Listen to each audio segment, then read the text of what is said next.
Сәлем достар, қалайсыздар? Мен Салтанат, Айлар студиясының негізін қалаушысы. Сіздерге арнап бүгін педикюрді түсірдім, так что мен бірге болыңыздар, лайктарыңызды аямаңыздар.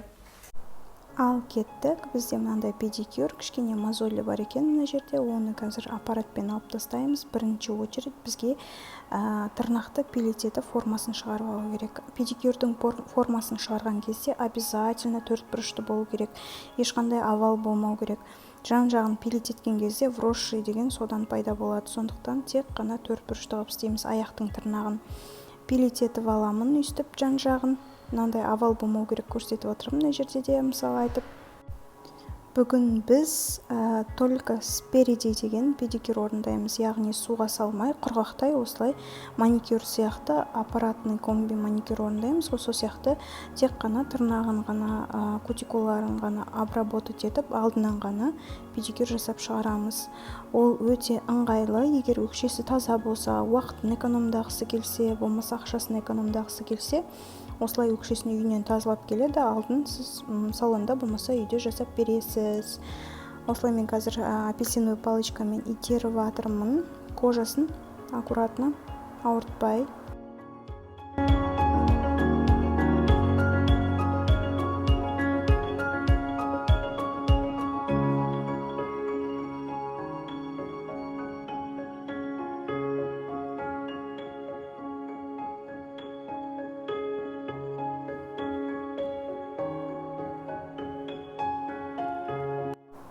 Ал енді аппаратпен тазалауға кірісеміз. Тура сол маникюрдағыдай боковой валиктарын, птеригияларын, тырнақтың жан-жағын, тырнақтың бетін, етін ажыратып, кутикуласын ақырындап көтеріп шығамыз.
Енді біз тырнақтың бетін обезжиривать етеміз. Безворсовый салфетканы алып, спиртқа болмаса обезжирге матырып аламыз да, осылай апельсиновый палочкаға орап, бүкіл боковой валиктарын тазалап шығамыз. Шаң тозаңнан, майдан, тырнақтың бетін жақсылап майсыздандырып аламыз, обезжиривать етіп, яғни.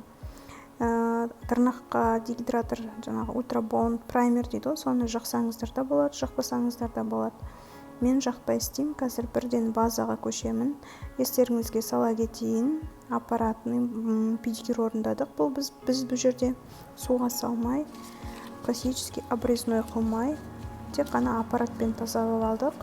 Мынау межпачечники салып, бояуға көшеміз.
Мен мына жерде уже екінші слой жағып жатырмын. Аяққа негізі укрепление, выравнивание деген сияқты манипуляцияларды қажет етпейді.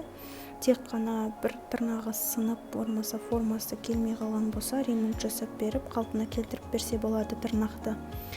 Бұл жерде аяқта бізде 4 слой болады. Оның бірінші слойы база, 2 слойы цвет и қалған бір слойы топ.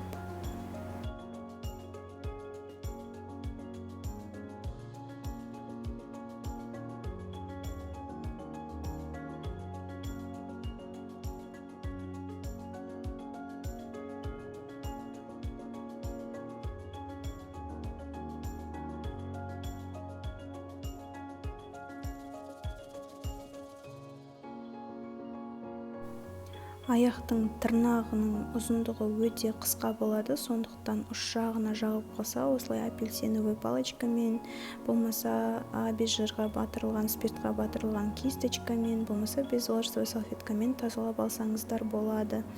Аяқтың тырнағын көбінде ұзындығын қалдырмайды, түбіне дейін алып тастаймыз, сондықтан ондай жағылулар әбден мүмкін. Каждый кептірердің алдында сүртіп алсаңыздар жеткілікті.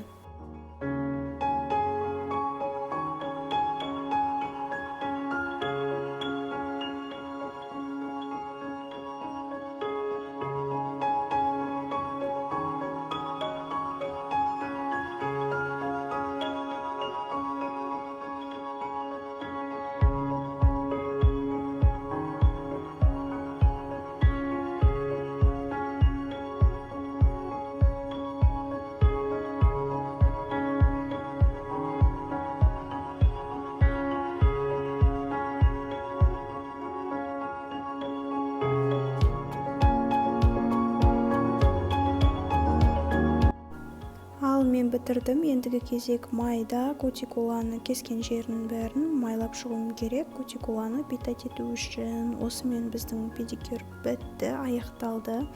Мешпальшникиді алып тастаймыз. Соңында өзімнің педикюрный подставкамды көрсеткім келеді сіздерге. Педикюрный подставкамды сіздер де мебельшіктерге заказ берсеңіздер болады. Өте ыңғайлы, креслоның орнына аз орынды алады.